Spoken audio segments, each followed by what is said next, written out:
Oh man, how am I gonna explain this to the guys? I said this would never happen, and one thing led to another, and here we are. So maybe it's time for them to actually understand what actually happened to the car. What happened to me? Well, here it is, you guys. Here I am. So, I'm officially a Corvette owner. You don't even recognize me, do you? It happened. Happened all the way. No diddy. All right, boys. So, as you guys can see, the Corvette is back, and I'm back too, and in a little bit of a different way. You know, one thing led to another. You know, about 6 months ago, I went to go drop off this car to get a cam swap, literally just a cam swap. And now the car is back. It may look the same. Unlike me, I don't look the same, but it is not the same. I want to show you guys a little bit about the whole build process, what happened, because again, this was supposed to be a quick 1 to 2 week job. Get a cam swap in the car, bring it back home. Probably this wouldn't have happened to me, but after waiting for 6 months, something happened. It just kind of changed me, and here we are. So enjoy this video, and let me know what y'all think.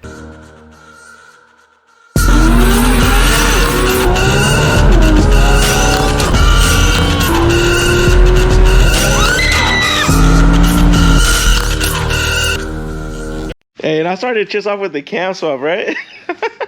I think everybody does that. Like his truck, he was like, "Hey, let's do a cam swap." He was a 4.8 on his. Oh shit, and nice, he was like, bro. Let's do a cam swap. And I was like, all right, let's do it. Chingo, so man. we did heads for him, and then it turned out to a full build. So you went down the same road, bro? Chingo, dude, this is beautiful, bro. yeah. A ver. No, I said that. Yeah, there's a window tray on there, but it's ready for you. Puro pinche brand spanking new, bro. Everything. Yeah, this is original block. I cleaned it pretty good though. All right, so we got Ivan here from Higher Power Performance. You guys see his logo back there. Ivan, you want to tell us a little bit about yourself, what you do here? I do a lot of the LS stuff, LT, the machine work, head work, porting services. That's kind of like my niche market of as far as what I do here at the shop. So. But you're always willing to take on a little bit of everything, right? Yeah. We're gonna get into the 2J game in the future, or what? I'm down. Yeah? I've done a couple of 2J heads. Actually, last year, Texas 2K Street Cup Takeover, I finished the 2J head. I shipped it out to Louisiana, and then the guy drove 2 days to Texas 2K, and then they basically did a base tune at Texas 2K, and then one Street Cup Takeover. There we go. And he got a $5,000 check. Nice, nice. And that was on the head that you built him. Sweet. Yeah, I think it was BMW Sleepy Dub, I think his name is. Okay, all right, good deal. I got a couple of 2J heads out there. So I'm not sure if I ever told you this, but I have a GT block that I'm going to be keeping as a backup. So if you're down, bring it on. All righty. We got room. So Ivan, I know this is kind of a long story here, but tell us what you ended up doing here. What like a breakdown of the motor, if you can. So breakdown, it's a Liberty crank, Liberty connecting rod, and it has CP Carrillo pistons. It has Cleveite main and rod H series bearings. It has a Keen coated bearing for the cam bearings. Put a high pressure pump in front. Beautiful. I mean, it's not nothing too crazy. It's just what's crazy is the top side, of course. So this is a 6-bolt series head. It's a 267 intake runner and flows about 390 CFM at 650 lift. So this is one of the top flowing heads in the market right now. Nice. And this is your design, right? I see you have your logo here. Mm-hmm. Beautiful. So BTR rockers are really good for what you're doing. You're not gonna make those out. Nice, nice. So they actually have a shaft rocker system, and I've used those up to like 1,800 horsepower. 18, God. Yeah. Okay. So that way you don't have to spend like on just T&D. They usually run like $2 to $3 grand. Oh wow. Okay. No. So, you know, and I will say this: when I got to know him, like his level of knowledge on this blew me out of the water, dude. So everything that he advised me on, I was like, do it, go for it. Like don't like. Honestly, I would have just told him, tell me how much it is at the end, and I trust you. Like that. That's how comfortable I was with you, man. That's good. It should be like that. Yeah, no, of course, bro. So now, I know that I originally wanted to go for 800 horsepower, but all this stuff here, I mean, it's 1,000 will be safe. Oh yeah, 1,000 easy. I mean, stock crank that just came in deal. It was just forged rod and piston. That was making 1,000. Oh, okay. So yours is a forged crank. It has HB rod, CP Carollo piston, so it's good up for 1,300. Oh, sweet. So if I turn up to 1,000, and that's like wheel. That's not at the crank. That's wheel horsepower. Wheel horsepower. Yeah. Okay. So honestly, I think I would call it at 1,000 wheel on that car. Yeah, probably on that car. Yeah, it's gonna be flying, dude. Yeah, and it'll probably live for a long time at that point. Yeah, I mean, depending how I drive it, right? It's all about tuning. Yeah, that too. I mean, it's if you get aggressive with it, it's gonna let you know. Yeah. So. But I guess what should I say when that happens? Because it's the way the game we play. It's just it's time. We'll probably end up switching out to an iron block, right? At that point. Yeah, we can do like a dark sleeve, the aluminum block, or we can switch it to an iron. We can sleeve this? Yeah. Oh shit. Yes. All right. I wouldn't sleeve a 6.2 block because of the webbing on the mains. There's webbings on the bottom side of the mains, and that it's a weakness on the 6.2 blocks. Gotcha. So the 5.3 block is a better casting because the mains are not webbed. That's all one solid piece. So on those 5.3s, you bore them out, put darn sleeves in it, you can make 454s, 460s. Oh, shit. And it's the same rotating assembly. All you just get a different stroke crank and a bigger bore piston. God. And it's the same price. See what I'm talking about? His knowledge, dude? Holy shit, bro. All right, how long have you been doing this, bro? I think I opened December 2020. Jesus. Yeah. And you've taken over people who've been around for decades. A lot of people don't like to experiment with like different setup. They like to stick to what they know, and they won't branch out. And I think that's one of the things that I like to do. Well, not only that, but like fixing other people's like mess ups is what got me to learning the new things, because now I have to make it work. Yeah, no, that says a lot about you too, man. Because most people are not willing to do that. No. They want the easy work. Like, you want a valve job? Yeah, boom, go. Yeah. 1-2 days, you're out. Yeah, well, I'll tell you what, man. You got my business for a long term. You guys, I wanted just to introduce you guys to Ivan because, again, it's been a huge pleasure. He's been updating me on everything. Sends me pictures. I mean, he's everything, dude. Like, it's probably like best experience that I've had ever building a motor. So, dude, thank you, bro. Yeah, for sure. Thank you. And I guess we'll wait for Moses to come pick this baby up. Yeah, Moses should be able to drop it in, put the clutch in, button it up, and put a base tune in it before you crank it on, and couple of heat cycles, dump oil, put new oil in it. Okay. And you can start driving it. Perfect. All right, so I think it's time that I introduce Moses with MPP. Yes, sir. How you doing, bro? Doing good. How are you? Doing good, man. I'm glad that it looks like we're getting pretty close here to putting the engine back in the car. Bro, I know I came here just for a cam swap, right? It turned into a whole build. Now, literally, it turned into a whole build, and I feel kind of bad, bro, the fact that this man's waiting for me to move out of the freaking state. I mean, if it wasn't for this car, he would have had like a whole different lifestyle right now. So appreciate you, bro. Thank you so much. So what are we looking at now, bro? Like what do you still need to do? So it's all the covers are on. I just need to put the flywheel on there, the clutch, take the radiator out so I can put the motor back in. Okay. Sweet. So, oh man. Didn't think I would see this car without a heart. You have been one of the most trustworthy people that I've worked with. And the fact that, I let my car sit here for months, bro, that I don't really let people touch my cars. Yeah, I'm the same way. Yeah, so I've had a lot of trust in you, man, and I just can't thank you enough, dude. Thank you for, being in contact with me. Every time I send him a text, every time I send him a text message, he'd always respond. Like, there was never any time where I felt uncomfortable. But, dude, I'm ready to get this out of your hands. And it's gonna be a crazy build. It is, man. It went from cam swap to now a fully built motor.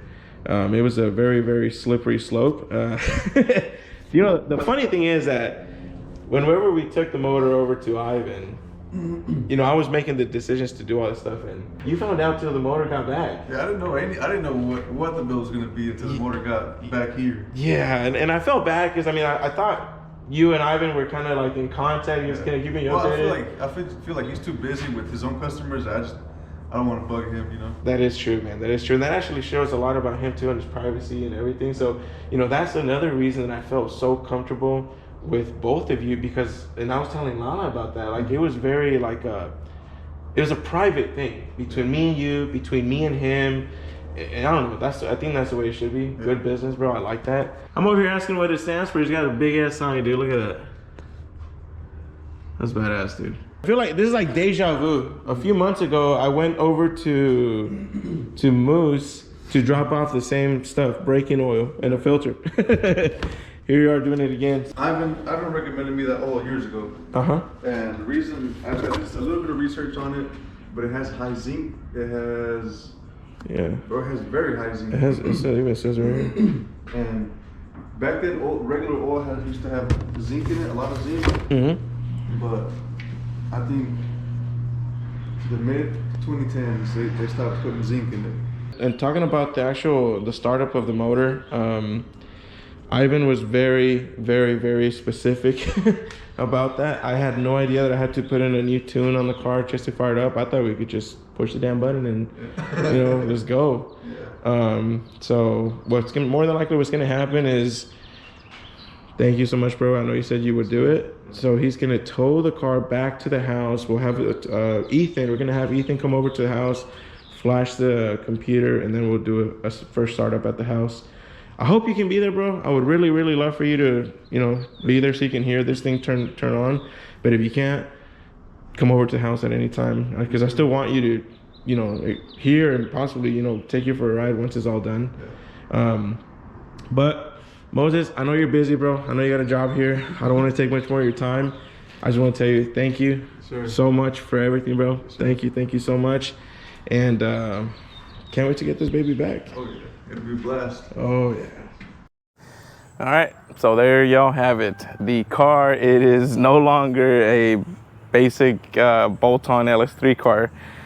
It is now a 418 stroker, fully built, long block. Pretty much every option that I could do, I selected on this car. The car itself still looks the same. We're still sporting the EOS carbon fiber wing, carbon fiber side skirts, carbon fiber front lip. But here pretty soon we're gonna be getting some more goodies from EOS and for custom interior. I don't know how we ended up here. Pretty much made the decision to stop paying my student loans and build a car. I'm just messing with y'all. Nah, but for real, honestly, I didn't intend to go this far. This was supposed, I mean, like in all seriousness, this was supposed to stay my most reliable, which I mean, I'm sure the car is still reliable, but it was supposed to stay the most regular, you know, daily driven car, which I'm pretty sure I could still probably do that, but it was never intended to go this far with the build. One thing led to another. You know, the idea of doing ported heads and then doing an intake manifold and doing all this and all that and just kind of looking for different ways to get more power out of it while, you know, it was taken apart. I didn't think I was gonna take it all completely apart, but it is what it is. The car is done now. I don't regret it. The car sounds amazing, but I'm sure after all this talking, for those of you who have made it to the end of the video, you guys want to hear the car turn on. So here you go. Come on, boy. Let's turn on the car. See if you're not scared. As soon as it fires on, as soon as it turns on, he's going to take off.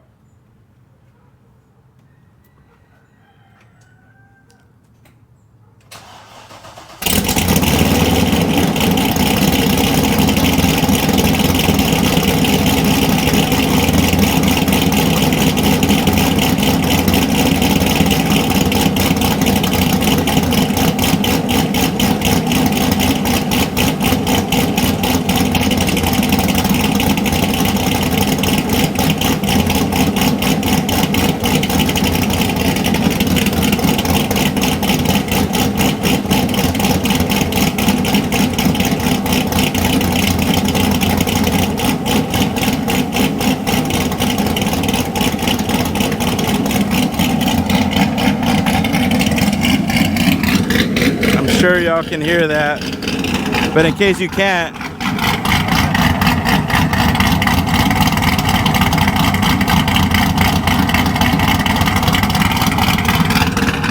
sounds incredible. I'm gonna let the car warm up and I'm gonna give you guys some quick little revs.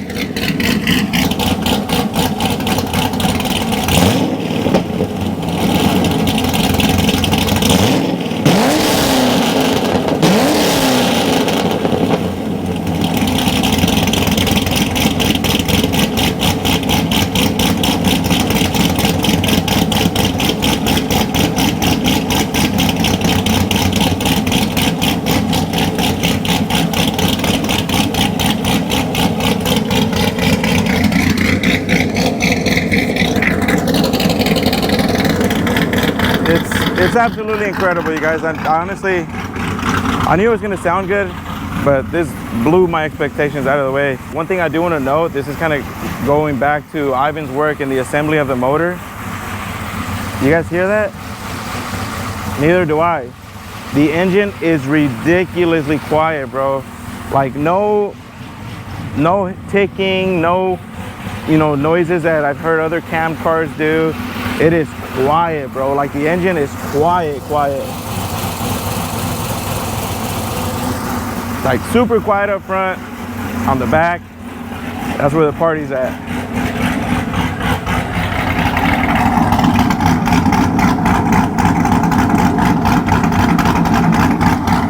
God, dude, like I love the way my Supras cam. I love the way the Cobra cams. This is just a whole different level.